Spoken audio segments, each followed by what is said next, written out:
loop atau kaca pembesar. Loop ini digunakan untuk melihat benda kecil kasat mata.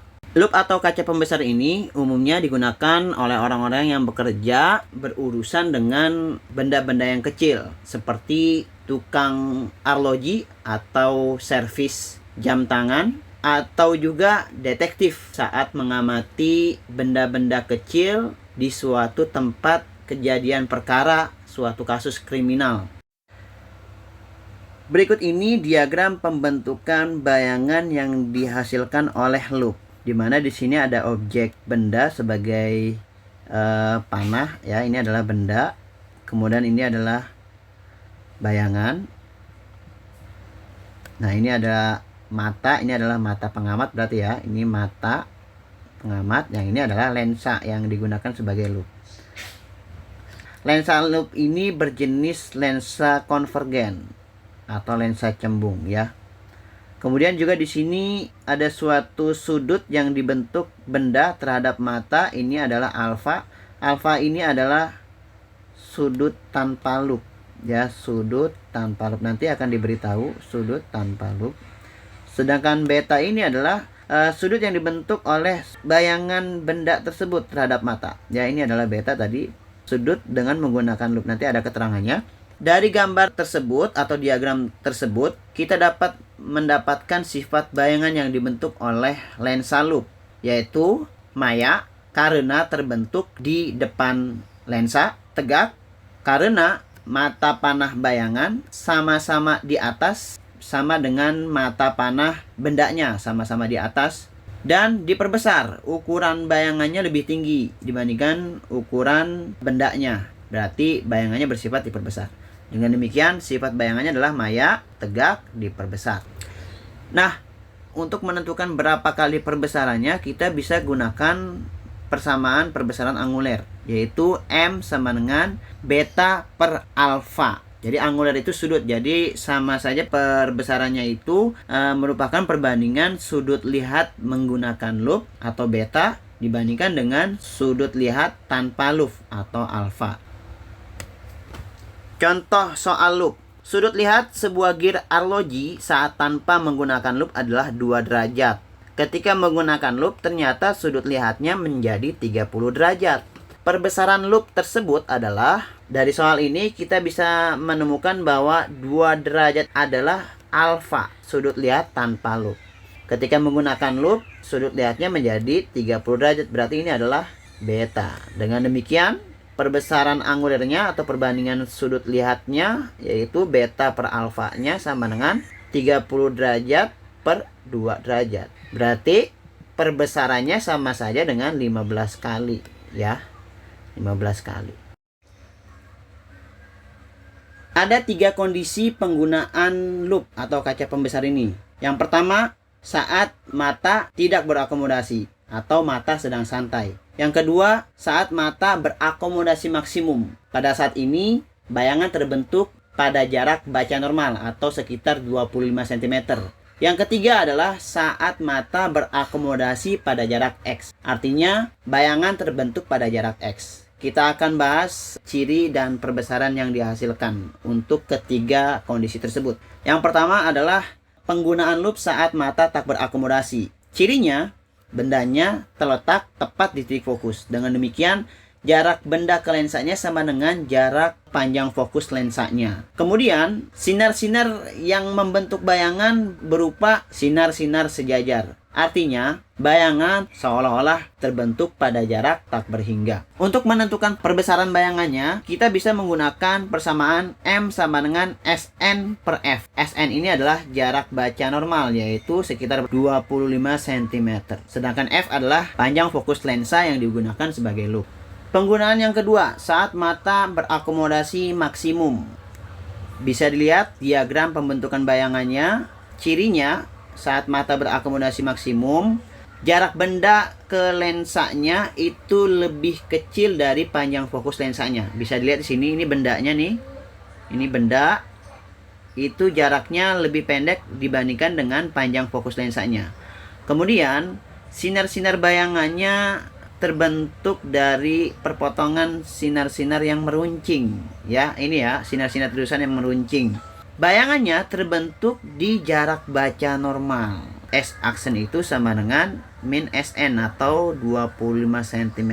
Minus itu artinya dia maya. Dia terbentuk di depan lensa yang merupakan perpotongan dari sinar-sinar terusan sinar bias. Untuk menentukan perbesaran bayangannya bisa digunakan persamaan SN per F ditambah 1. Kondisi yang ketiga yaitu saat mata berakomodasi pada jarak X. Ini adalah diagram pembentukan bayangannya. Nah, cirinya adalah bayangannya atau jarak bendanya lebih kecil dari panjang fokusnya. Sinar-sinar bayangan juga meruncing. Hanya saja di sini jarak bayangannya terbentuk pada jarak X, di mana jarak X ini lebih besar daripada jarak baca normal. Jadi jarak baca normal itu 25 cm kurang lebih, maka X ini lebih besar dari 25 cm itu. Untuk menentukan perbesaran bayangannya, bisa kita gunakan persamaan M sama dengan SN per F ditambah SN per X. Keterangannya adalah S sama dengan jarak benda, F sama dengan panjang fokus lensa, SN jarak baca normal atau titik dekat sekitar 25 cm, X sama dengan jarak bayangan ke lensa. Berikut adalah contoh soal loop. Sebuah benda sepanjang 3 mm diletakkan 5 cm di depan sebuah kaca pembesar atau loop. Pada saat itu, pengamat melihat bayangan benda tanpa berakomodasi. Perbesaran yang dihasilkan oleh kaca pembesar tersebut adalah, ya, soal ini pertanyaannya adalah perbesaran bayangan. Jadi yang ditanyakan perbesaran bayangan dan pengamat menggunakan loop dengan mata tanpa berakomodasi. Dengan demikian, persamaan perbesarannya kita bisa gunakan M sama dengan SN per F, gitu ya. Dimana SN-nya itu sama dengan 25 cm. Sekarang kita tentukan F-nya. Bisa dilihat di soal bahwa sebuah benda sepanjang 3 mm, ini berarti H-nya ya, panjang bendanya atau tinggi bendanya, diletakkan 5 cm, ini berarti S. S itu sama dengan 5 cm. Karena mata pengamat tanpa berakomodasi, kita ketahui bahwa jarak benda sama dengan F. Berarti dengan demikian, 5 cm itu sama saja dengan panjang fokus lensanya. Sehingga perbesarannya kita bisa gunakan persamaan ini, berarti SN per F, F-nya itu adalah 5 cm. Berarti 25 dibagi 5 sama dengan 5. Berarti perbesarannya sama dengan 5 kali. Contoh soal yang kedua. Sebuah benda sepanjang 4 mm diletakkan di depan sebuah loop yang memiliki panjang fokus 4 cm. Pada saat itu pengamat melihat bayangan benda pada jarak baca normal. Tentukan A. Jarak benda ke loop, B. Perbesaran yang dihasilkan oleh loop tersebut, C. Panjang bayangan. Baik, kita jawab pertanyaan yang A dulu. Jarak benda ke loop berarti sama saja dengan S sama dengan berapa nilainya gitu ya. Maka kita bisa gunakan persamaan S sama dengan S aksen kali F per S aksen kurangin F. Karena mata pengamat melihat bayangan pada jarak baca normal, ini artinya mata pengamat sedang berakomodasi maksimum. Berakomodasi maksimum. Ya. Artinya apa? Artinya saat berakomodasi jarak bayangannya itu sama dengan minus 25 cm. Karena maya ya, maka tandanya minus. Sedangkan fokusnya di soal sudah ada 4 cm, berarti F-nya sama dengan 4 cm. Maka dengan demikian, untuk jarak bendanya kita bisa hitung S aksen sama dengan minus 25, F-nya itu 4 per minus 25 min 4. Jadi sama saja dengan minus 100 per min berapa nih? 29 ya. Jadi sama aja dengan 100 per 29 cm. Berapa tuh nilainya? Ya, nilainya sekitar 3,45 cm. Jadi letak bendanya ke lensa loopnya itu adalah berjarak 3,45 cm.